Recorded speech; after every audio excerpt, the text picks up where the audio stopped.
요즘에 인테리어 트렌드는 인건비를 줄일 수 있는 방법으로 계속 트렌디하게 바뀌고, 그 다음에 친환경적인 거, 그 다음에 눈으로 봤을 때 깔끔하게.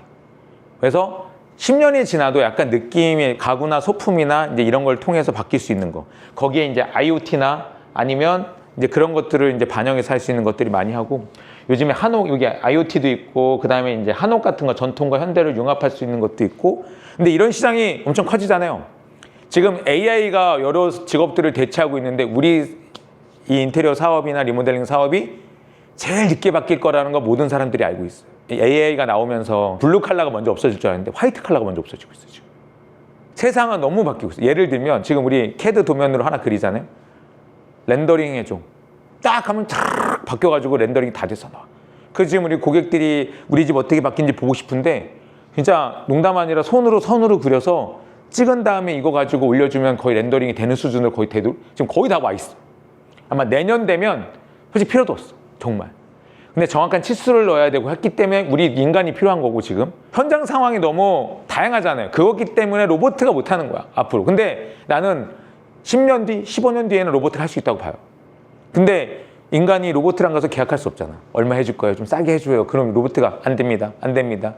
에이, 제가 이거 해줄 테니까 이거 해줄까요? 이렇게 되겠어요? 하기 쉽지 않잖아. 그래서 우리가 살아남을 거야. 누가 시키는 사람만 살아남을 것 같아요.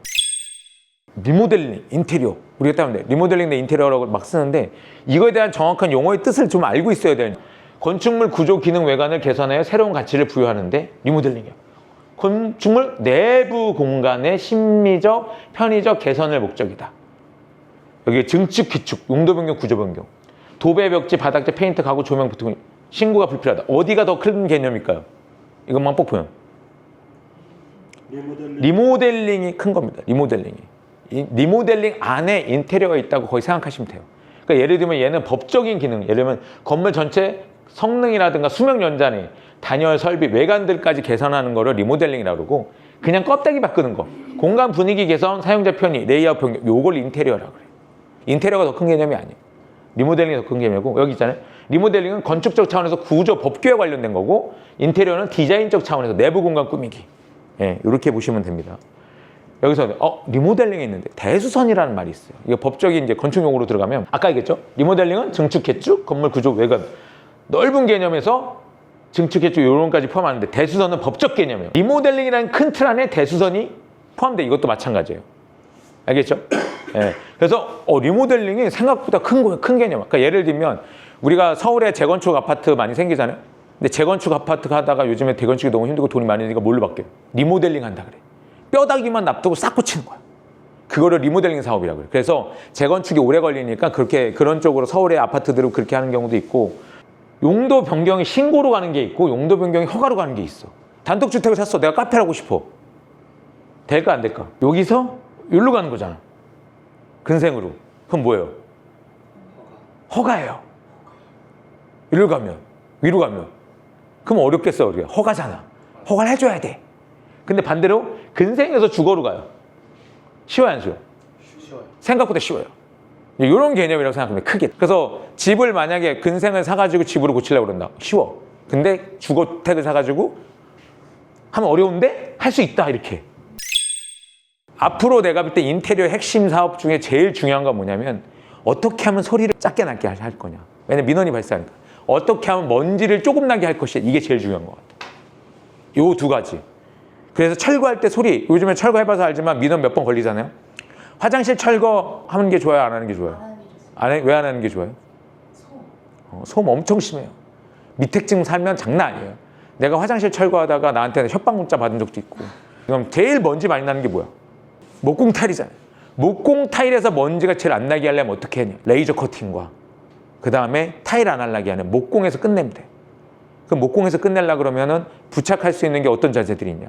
지금 타일을 많이 하잖아. 앞으로는 타일 시장은 없다고 봐, 난 솔직히. 왜? 타일을 대체할 수 있는 것들이 나왔어. 그게 이제 신제품으로 나오고 있어. 내년에 완전 쏟아질 겁니다. 누전 차단기하고 배선 차단기 있어요. 누전 차단기 말 그대로 누전되면 꺼져. 근데 아까 금방 메인 차단기라는 게, 메인 차단기는 용량이 큰 누전 차단기야. 근데 아파트 딱 가서 구축 리모델링 아파트로 딱 가면 뭐가 있냐? 하나 딱 메인 차단기 있고 나머지는 다 배선 차단기 돼 있어. 까만 거 돼 있는 거. 그게 배선 차단기야. 근데 요즘엔 바뀌었어. 어떻게 바뀌었냐? 얘가 다 누전 차단기고 맨 메인이 배선 차단기로.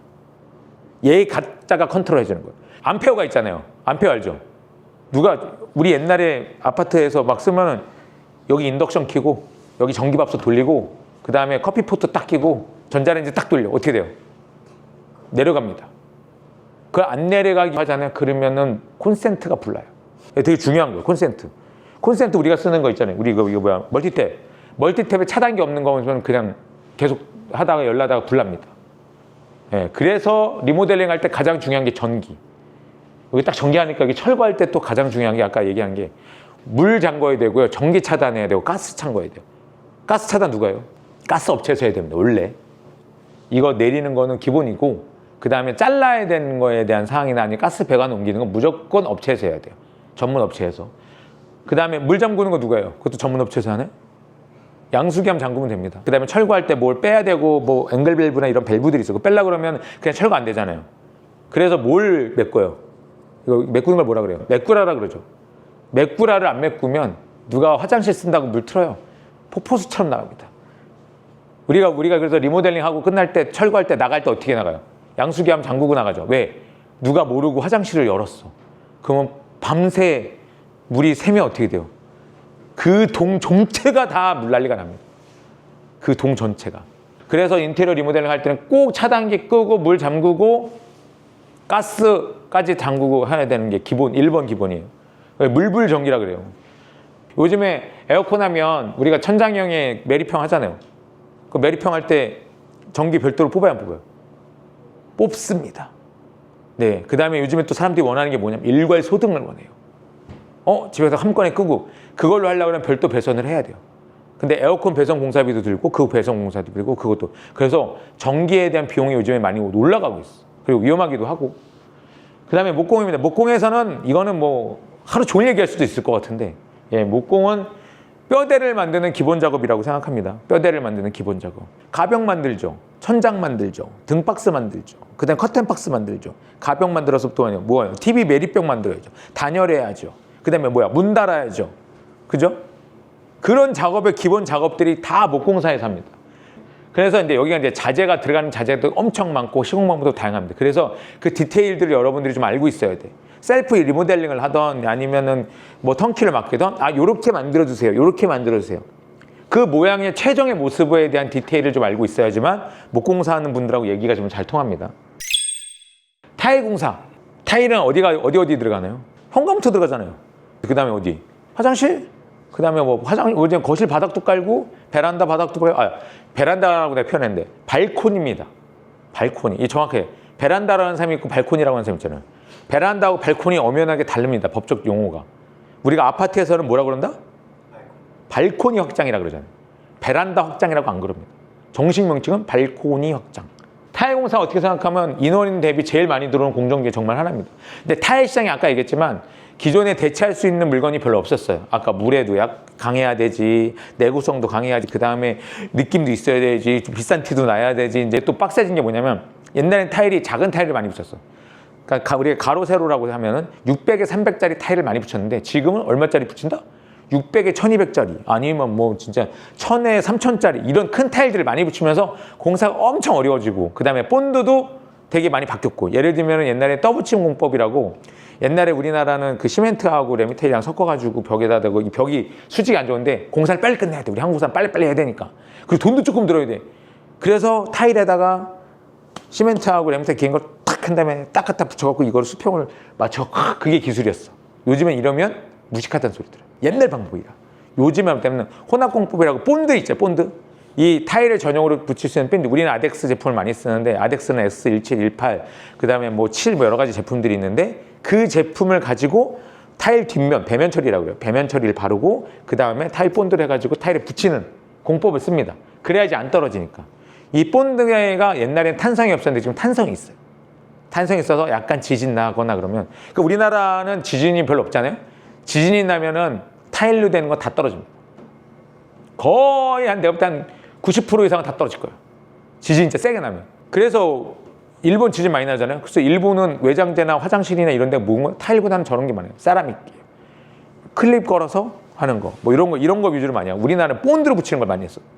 타일이 위험하고 그러기 때문에 무겁고, 그래서 본드를 좋은 걸 써야 되는 게 확실하게 되고, 바스 세팅 전에, 타일 전에 이 사이에 또 뭐가 우리가 공정이 있냐, 방수 공정. 고치고 뚝딱 뚝딱 고치고 집 짓고 뚝딱 뚝딱 우리 손